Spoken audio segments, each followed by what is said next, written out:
उजाला म्यूजिक के शानदार प्रस्तुति। फौजी के देह लागे केरा के थाम आहे केरा के थाम डीजे उमेश फौजी के देह लागे केरा के थाम सुखीपुर बाजार करे ऊपर से चढ़ जाई हम बोला हाय रे हाय रे हाय होली है होली में फौजी ये सारा रा रा रा रा रा होली में फौजी ये सारी सफर को रंग डाल बापू ने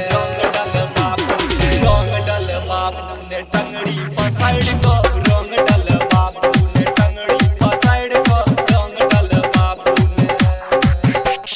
होली में भौजी ये सारा रा रा रा रा होली में भौजी ये सारी सफर को रंग डाल बापू ने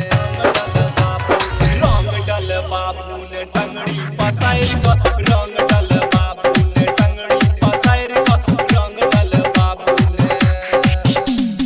होली के दिन भाई हते हुड़दंग रहे हते हुड़दंग वाह भाई वाह खिलाड़ी वाह होली के दिन भाई डीजे उमेश डीजे उमेश चोली में जमाई रंग भाई सुखीपुर बाजार सुखीपुर बाजार सेना में करू न खोलू के बरिया कोनो दिया न अपन दुनु गलिया कोनो दिया न अपन दुनु गलिया सेना में करू न खोलू के बरिया कोनो दिया न अपन दुनु गलिया जिद जदी करबै तो सारा रा रा रा रा रा जिद जदी करबै तो रंग वाला साइर को रंग डाल बापू ने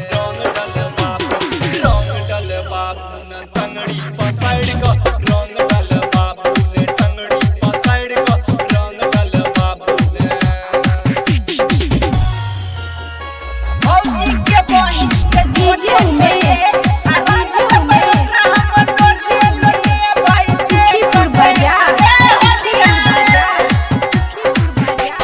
राइटर राजा के आले छे चोली होली में खोलत अहीं केर चोली होली में खोलत अहीं केर चोली राइटर राजा के आले छे चोली होली में खोलत अहीं केर चोली दीपक राघव पुरिया सारा रा रा रा रा रा दीपक राघव पुरिया ये मारो चला साइर को रंग डाल बापू ने रंग डाल बापू ने रंग डाल बापू ने टंगड़ी पसाइड को रंग डाल बापू ने टंगड़ी पसाइड को रंग डाल बापू ने होली में भौजी ये सारा रा रा रा रा रा होली में भौजी ये सारी ससाइर को रंग डाल बापू ने रंग डाल बापू ने टंगड़ी पसाइड को रंग डाल बापू ने टंगड़ी पसाइड को रंग डाल बापू ने